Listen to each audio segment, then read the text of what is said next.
Quando a gente pensa nas fronteiras do Brasil, logo vem à cabeça aquela linha gigante em terra, né, com todos os nossos vizinhos.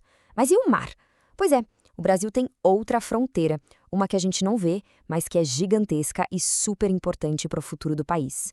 É essa fronteira que a gente vai desvendar agora. Ok, para a gente começar a entender isso, tem uma pergunta que é fundamental. Onde é que a fronteira de um país termina de verdade? A resposta, olha, vai muito além da areia da praia. Leva a gente para o fundo do oceano, para um território que é definido por linhas que são, bem, invisíveis. E tudo começa a ficar sério aqui, com a definição oficial, preto no branco. A República Federativa do Brasil, através de uma lei, a Lei 8.617, deixa claro qual é o seu domínio sobre o mar. Isso não é só uma ideia, sabe? É lei. E essa lei é que vai criar as diferentes zonas, cada uma com suas próprias regras. Então, nossa viagem começa pela zona mais coladinha na costa. Pensa nela como se fosse uma extensão da nossa terra firme, sabe? É tipo o quintal de casa, só que no oceano.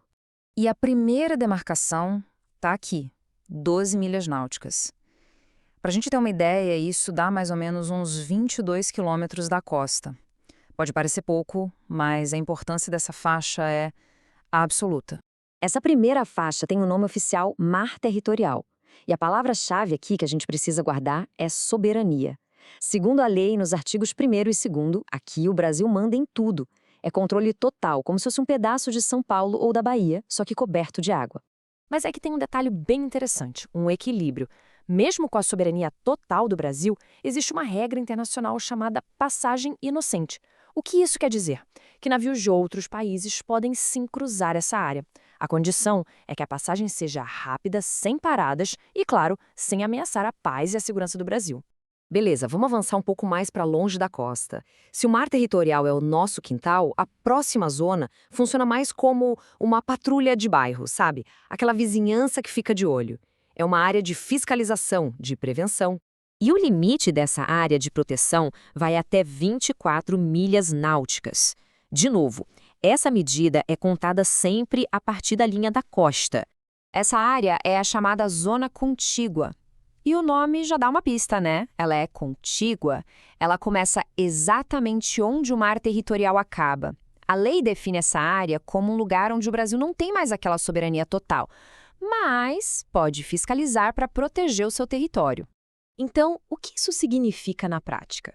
Significa que aqui, na zona contígua, a Marinha ou a Polícia Federal podem, por exemplo, abordar um navio que está com suspeita de contrabando ou de imigração ilegal antes que ele entre no nosso mar territorial. É basicamente uma linha de defesa adiantada. Ok, agora a gente chega na parte talvez mais impressionante. A zona mais extensa e, em termos de dinheiro, a mais valiosa de todas. Pensa nela como a grande fazenda do Brasil no mar. Uma fonte de riqueza, assim, imensa. 200 milhas náuticas. Na ponta do lápis, isso dá quase 370 quilômetros de distância da costa. É uma área gigantesca. Sério, é maior que o território de muitos países por aí. Sejam bem-vindos à Zona Econômica Exclusiva, a famosa ZEE. O nome já diz tudo: econômica e exclusiva. A lei estabelece que essa é a área onde o Brasil, e só o Brasil, tem o direito de explorar e cuidar de todos os recursos naturais. E aqui tem o pulo do gato, uma diferença fundamental. De um lado, o Brasil tem direitos exclusivos sobre o petróleo, o gás, a pesca, os minerais, tudo que tem valor econômico. Mas, do outro lado, as outras nações continuam com a liberdade de navegação e de sobrevoo. Ou seja, um navio de carga de outro país pode passar por ali tranquilamente. O que ele não pode fazer é parar e jogar a rede de pesca. Isso é exclusividade nossa. Então, vamos organizar as ideias com esse resumo rápido. A gente começa com controle total, soberania plena, no mar territorial. Depois a gente passa por uma fiscalização preventiva na zona contígua. E, por fim, chegamos aos direitos econômicos exclusivos na imensa zona econômica exclusiva. Percebe o padrão? A autoridade do Brasil vai diminuindo, vai se especializando conforme a gente se afasta da costa. Mas acredite, a história não acaba nas 200 milhas. Pois é, vamos agora para a última fronteira, que é o conceito mais complexo de todos. O direito que o Brasil tem sobre o fundo do mar, que vai ainda mais longe. A chave para entender isso está na própria lei, lá no artigo 11. Ela fala sobre o leito e o subsolo das áreas submarinas em toda a extensão do prolongamento natural de seu território terrestre. Ufa, complicado, né? Mas a ideia central é essa. A plataforma continental é basicamente o prolongamento natural da terra do Brasil por debaixo d'água. Para simplificar ainda mais, imagina que o continente não acaba de repente na praia. Ele continua como se fosse uma rampa suave descendo por baixo do oceano. Essa parte submersa do continente, isso é a plataforma continental. E aqui, os direitos do Brasil são super específicos. O foco é total no leito e no subsolo do mar. Isso quer dizer minerais, petróleo, gás e também o que a lei chama de espécies sedentárias, que são aqueles organismos que vivem grudados no fundo do mar, tipo corais. É importante notar, a água que está acima dessa plataforma, se já passou das 200 milhas, é considerada águas internacionais. O direito é sobre o chão do oceano.